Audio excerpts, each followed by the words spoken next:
Okay, welcome everyone. Um, we are here for another live. Let me just make sure I have everything set up, connecting the chat, so that way, if you have questions while we go through, you can let me know, and I hopefully should be able to see them. And today we're going to talk about how to rebuild trust in a relationship, especially after you've been hurt. And so I'll go ahead and share my screen here. Okay.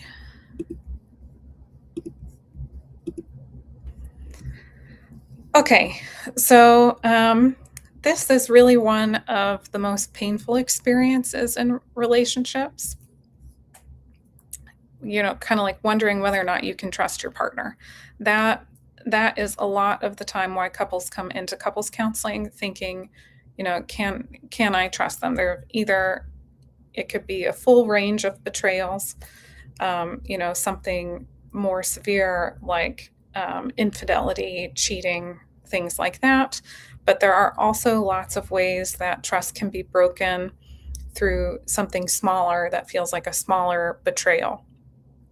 And then you can also um, have just things where trust kind of erodes over time. Like, I don't trust you um, to pick up your socks off the floor. Like, we've been doing this for years and years and years now, and you still put your socks on the floor. I can't trust you to pick up your socks off the floor. That's maybe something very small. And most of you who are maybe here with us live or who are watching the recording, you whatever it is, whether it's been like trust eroding over time or something like a very large betrayal of your trust. um, I just want to say, like, I know this is an incredibly painful experience, and many people wonder, like, can we recover from this? And you may even be thinking, like, will I ever feel safe again? Will I ever be able to trust and believe what my partner tells me again? And I'm hoping that you'll take away from this that yes, trust can be rebuilt. Um, but it's not rebuilt and restored by time or explanations or apologies or promises alone. That seems to be what many people come in thinking, that, like, I just need time to get over this. I need to know exactly what happened. I need you to apologize and promise. There's there's a lot of things like this that get said in those early days, um, where people are noticing, okay, trust isn't here and I want it to be back, and they may say, like, this is what I need, but then they find that those often are not what actually lead to trust being rebuilt. And this is because trust is rebuilt through repeated experiences of emotional safety. So today, that's what we're going to look at. We're going to be looking at what trust actually needs in order to be healed and in order to be rebuilt, and how couples can begin moving from disconnection and sort of their protective strategies. If you've been following along with our recent series, you'll see things about protective strategies and help couples move back towards safety and connection again. Okay. So let's just start with, like, what actually is the problem, because trust can be damaged in many different ways. Like I said, sometimes trust is damaged by a major betrayal, but also it can be damaged through repeated disappointments that happen consistently over time. Sometimes it's damaged when one person feels very, like, emotionally abandoned or dismissed when they have something to share, or just repeatedly feeling very alone in the relationship. It can also be damaged through a lot of broken promises and inconsistency over time. That is another common one that I see. And when these moments happen repeatedly, the person who's feeling injured by it, who feels like their trust has been broken, they might begin to feel very uncertain about the relationship, thinking, can I count on you? Are you going to be there for me when I need you? Am I safe with you emotionally? And so oftentimes when there have been injuries to trust, that can create a lot of fear. It can also create a lot of vigilance. And when I say vigilance, that means like looking out. I'm kind of scanning the environment, watching you really closely, what you do, seeing how you're going to react. And then also being very protective. I might not be vulnerable with you anymore. I might be feeling really hurt.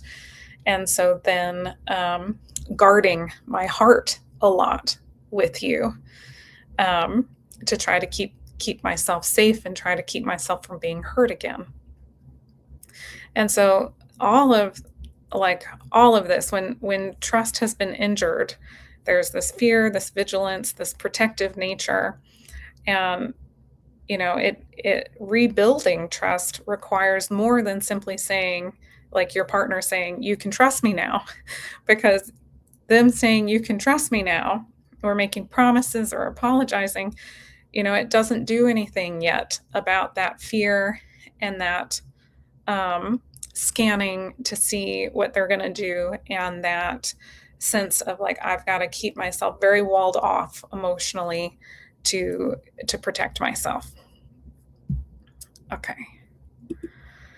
And so one of the biggest mistakes that couples make is trying to rebuild trust as if it's like a problem to be solved, that they can just think their way through rebuilding trust.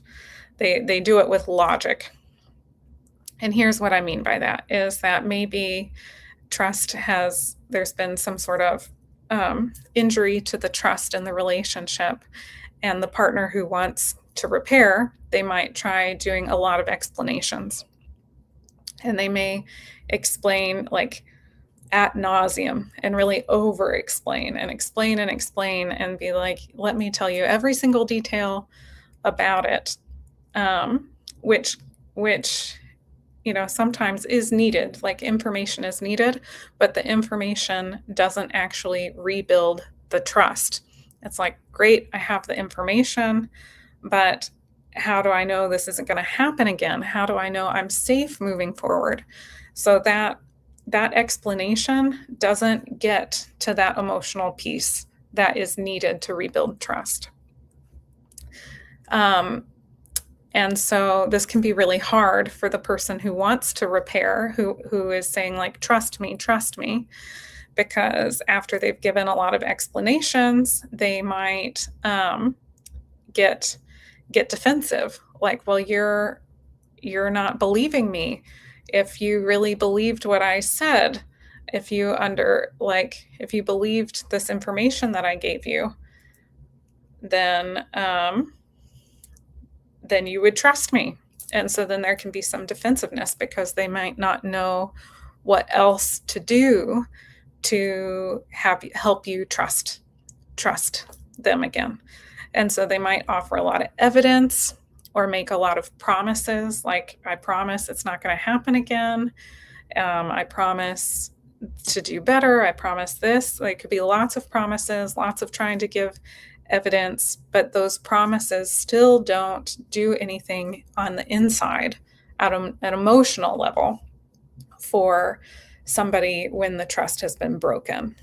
And another common thing is they might, like the person who is not being trusted, they might try to reason with their partner and kind of reason their partner out of feeling afraid.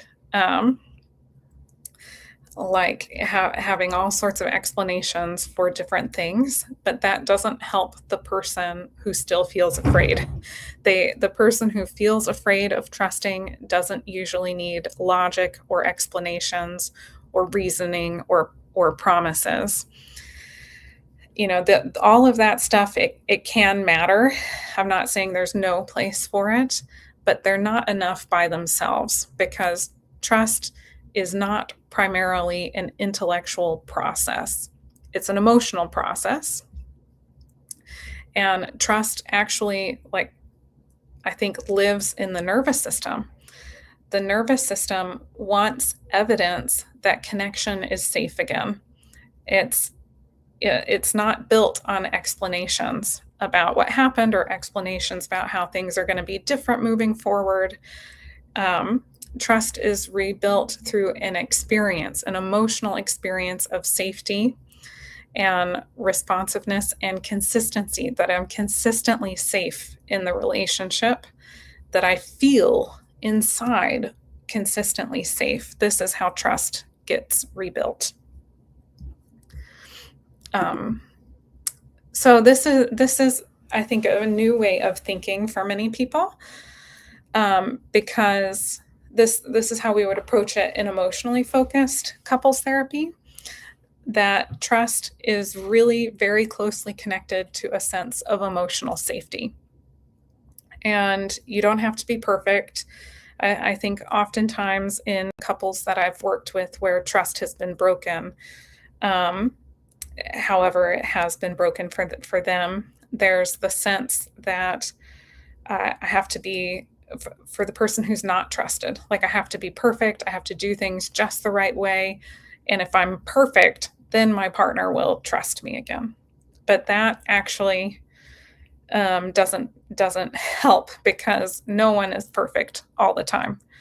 It's actually very impossible. It's not a standard that could be reached. Instead, trust is a confidence that my partner is going to be emotionally available when it matters the most. And so instead of trying to be perfect, instead of trying to have just the right answers or just the right explanations, all of the logic, I instead want to be working on how can we be emotionally available to each other. This is what helps increase emotional safety. And there are three components that we look at with that in emotionally focused therapy. One is accessibility. Like, if I am struggling, can I even access you? And then if I can access you, are you going to respond to me and respond to my pain? That's the responsiveness. And then engagement, will we be together? Is there a way that we can have connection together, that there's a back and forth flow of us together, even when I'm scared? So ultimately the question underneath trust is more, when I'm hurting, will you be there for me? And this grows. Trust grows when couples repeatedly experience emotional safety in moments where that would normally lead to disconnection, defensiveness, and kind of mutual reactivity and protectiveness.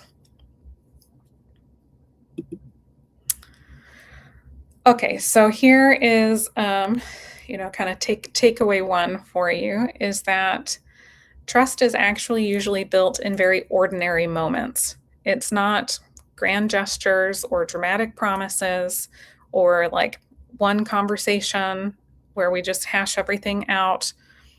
Instead, trust needs follow through, needs being transparent, showing up emotionally, responding in a reliable way consistently over time. And trust grows when the hurting partner repeatedly experiences a sense that, okay, you're here for me, you're honest, you're responding to me, you're trying to understand. They repeatedly have a sense that you are there with them, or that the partner is there with them. And that consistency is what creates evidence that they're safe, that there's emotional safety.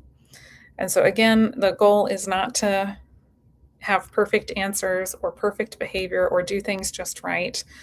The goal is to start creating repeated experiences that help the relationship begin to feel reliable and emotionally safe again.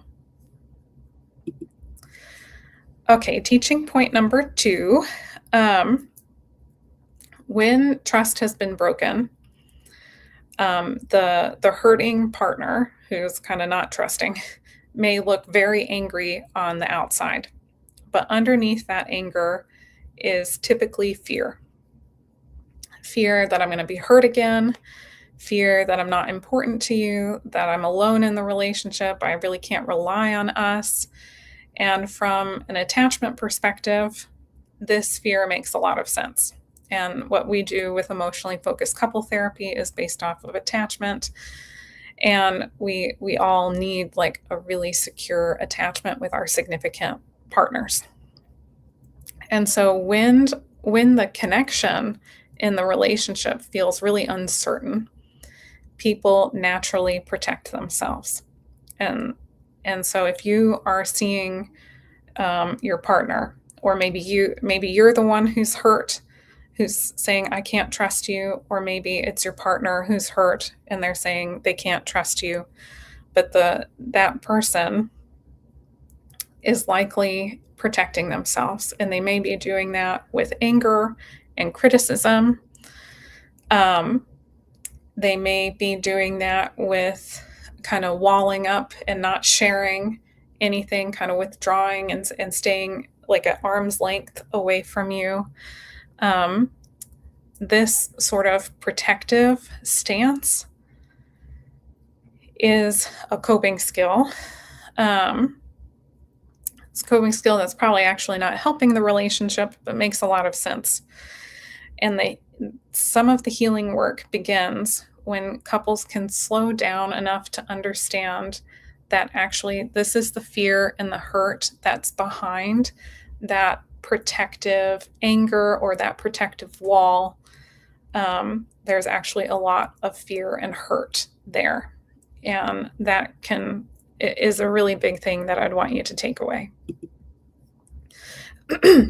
Okay. And so trust grows through new experiences. This is really the heart of repairing trust, because trust grows through new experiences, not new promises. Healing really happens when something different starts happening in the relationship, a different response, a different conversation, a different emotional outcome. When the hurt partner shares fear instead of only anger, and the other person can respond and with a caring response instead of defensiveness, this creates a new interaction that builds emotional safety in the relationship. And then as emotional safety becomes the new norm, trust is then rebuilt. And so over time, the nervous system begins learning, this relationship is becoming safe again, and trust returns once the body has repeated experiences that say this is different now.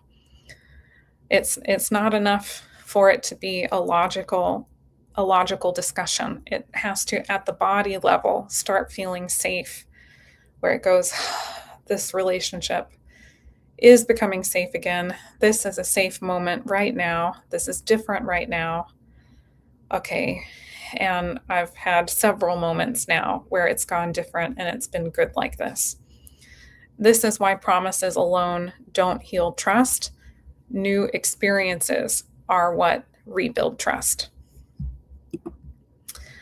Okay, so here is a case example for you. So we're just going to go with an easy one, because if you're working with infidelity, the pain is going to be really high. And not that other betrayals aren't painful, but sometimes with examples, it's helpful if we go with, not the most painful example to start. So, so just imagine a couple where one partner has been hurt repeatedly by broken promises. It's like, I said I'm going to do it, and then you didn't do it. And then I said I was going to do this, and it didn't happen. And that hurt partner begins asking more questions. They're starting to be a little hypervigilant. Is my partner actually doing that? They're checking the details. What steps has my partner started doing to do that? And they might be even like planning, I'm going to have to do it. they're not gonna follow through. I need to have a backup plan because they're not gonna follow through, and they're sort of bracing for disappointment.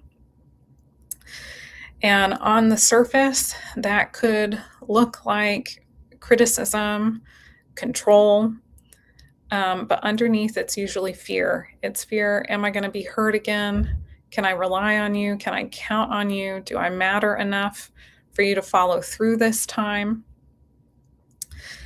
And when the partner on the outside is in their protection, asking all the questions, checking the details, having backup plans, then the other partner might get defensive or have a lot of explanations like, no, I told you I had that. I told you I was going to do it.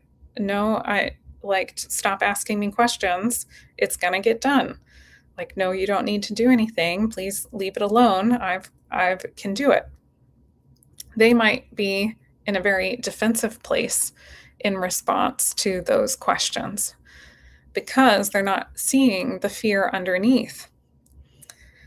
However, when they get defensive, that doesn't create more emotional safety for the person who is afraid that they can't rely on their partner. And so then they get stuck in a cycle. And that cycle really starts to change when we can see the fear underneath and when the partner can see the fear and then respond in a different way, like, and say something maybe like, I can see why this still feels scary for you. I want to understand what's happening when this fear comes up for you. I'm going to keep showing up. I'm not just going to tell you that I'm here. I am here, and I'm here right now. It's this process of creating a brand new cycle where instead of showing our partner our protection, we show our partner our vulnerability and our responsiveness to their vulnerability. And as we do that, vulnerability, then responsiveness to vulnerability, and then vulnerability, responsiveness to vulnerability, we're creating a new cycle, a new cycle of emotional safety and emotional trust. And this is what rebuilds trust over time, is that trust begins growing through this new cycle of emotional responsiveness that then, as it becomes consistent over time, then we can really start trusting that this is the new way of interacting together. Okay, so some key takeaways here that I'm hoping that you're taking from this. Trust is not rebuilt just because time passes. Trust is not rebuilt just because time passes. Trust is actually rebuilt because new experiences occur. Trust is built from emotional safety. And that is what the new experience that we're trying to help make happen when we want to rebuild trust is. We need to rebuild new moments of emotional safety together that then allow trust to grow again. Hurt, key takeaway number 2 is that hurt often hides fear.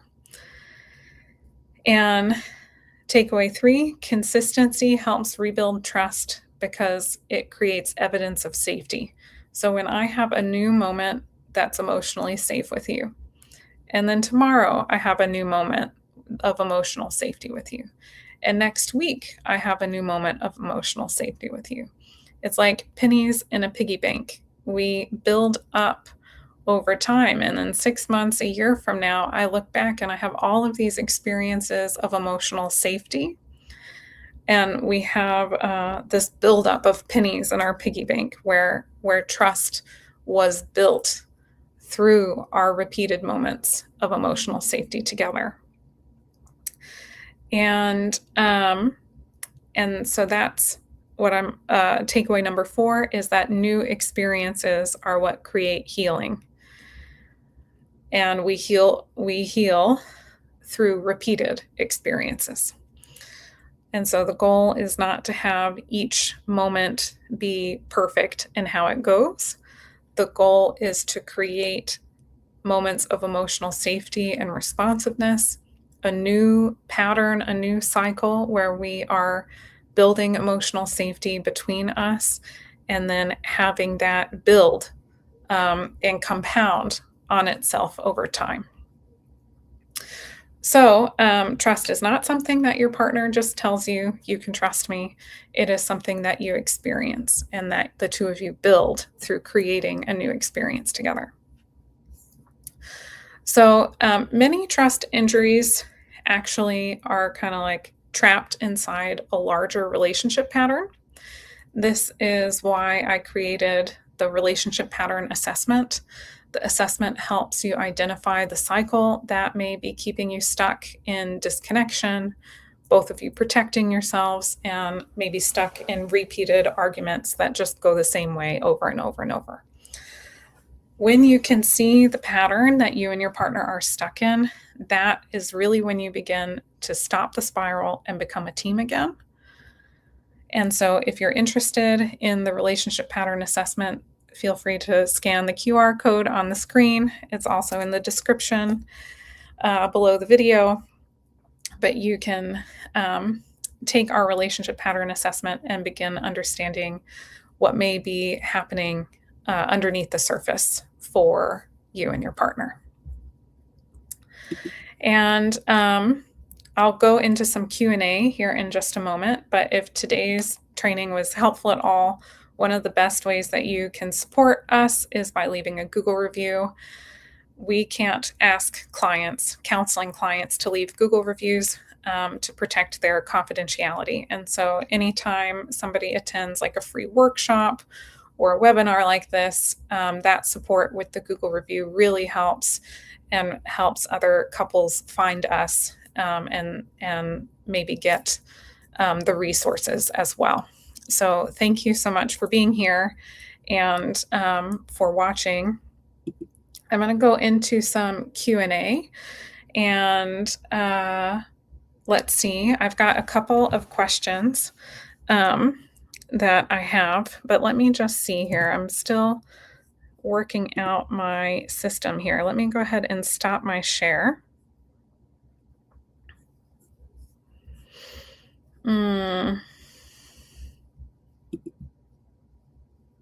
Stop sharing. Okay, sorry that took just a minute to figure out. I'm still, figuring out all of my systems. So, okay, so just checking to see if anyone has left any questions here for me. And I also have some common questions that sometimes get asked. And so one of the things that often happens, or common questions like, what if I want to trust my partner, but I can't? Okay, this is really, really common. And it's for people to say to me. It's really common for people to say to me. And this is because it's an emotional process. This is exactly right. Like all of the explanations in the world do not mean that on the inside, in my heart level, that I can trust you, that there is an emotional way that my body holds me back from actually letting me move forward with trusting you again. And this is where we need the partner to be responsive, to drop their defensiveness and their protection to be responsive to you, but also where we have to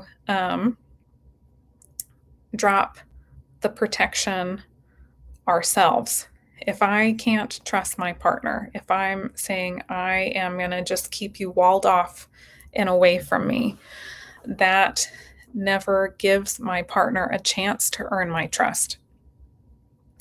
And so, especially as time goes on, so in the beginning, when there is broken trust, my partner needs to show up in an honest and responsive, engaged way. As time goes on, the the responsibility also shifts to me, the person who's hurt, to let my defensives down and take risks to trust my partner and give them moments to show up for me so that way we can rebuild trust together. I can't rebuild trust if I am never willing to risk as the injured, hurt partner who's saying, "Oh, I don't know if I can trust you." Right. Trust has to be built, and the way that it can be built is I have to be willing to risk doing something where my partner can show up for me. And so, for many people who are working through this process, we often start very slow with smaller moments of risking because I can't go from 0 to 100. That's just not how the nervous system works. That's just not how things work. I have to, I don't know, do like a little bit of a 10% risk. And for some people, maybe they can't even do 10%. Maybe they can do 3%. But that's wonderful because if I risk 3% and I see my partner is there for me, that is one moment that builds trust. And then next time, maybe I can risk 5%. And this is how we go on this pathway to rebuilding trust together. Sometimes people ask, how long does it take for trust to feel safe again? And I think this really comes down to how vulnerable each partner is willing to be. If I am willing to take the risk to let my partner earn my trust back, then that can go faster. Of course, I'll say this is the biggest place where I see the process go slow. Oftentimes I see the person who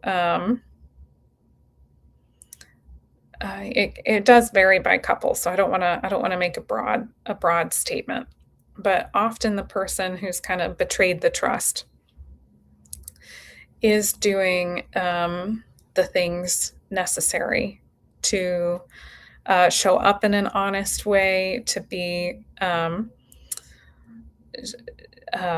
engaged and responsive, and then the hurting partner, is not willing to give them moments to rebuild trust.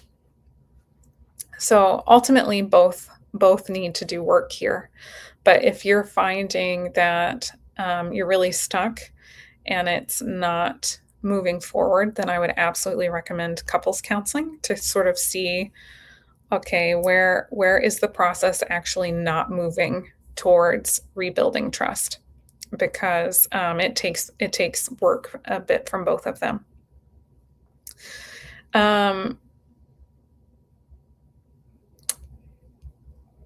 Okay, another common question that I get is, what if my partner wants me to move on faster? We can't move faster than our nervous systems. So this is where it's really important that I do have to be risking dropping my protection, risking a little bit for my partner to give them a chance to show up for me.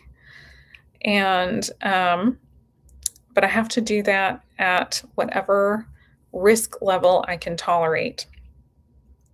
So if I'm not willing to risk anything, then we are probably not moving anywhere. But I don't have to risk. Like, if my nervous system can't go 10%, then it can only go 3, then we got to go 3. And there's no way to go faster in this sort of work, in this sort of healing trust work. As long as you're moving, that is great. If you can't necessarily move faster than you can go, but the importance is that you're actually moving. If someone is saying, I'm refusing to let you in at all, I'm refusing to let there be any trust be rebuilt between us, then we're going to get a bit stagnant there and we're probably not going to move. But um, what I love seeing is when people just let themselves move a little bit, and then we can see how is it to move that much and then move a little bit more. So it makes a lot of sense that partners want the other person to move faster. They usually just want to be in a really good place, have the relationship in a good place again. But just wanting you guys to know, like, wow, that's completely understandable that they want to be fastly moving into a good place. We can only go as fast as our nervous systems allow us to go. Okay. Well, I hope that you found this helpful, and we'll do this again. Again, my hope is to do these weekly unless it's like a holiday or I'm on vacation or we have our staff meeting. We have our staff meeting on the first Monday of every month. And so, thank you all who watched and who were here, and I'll see you next time.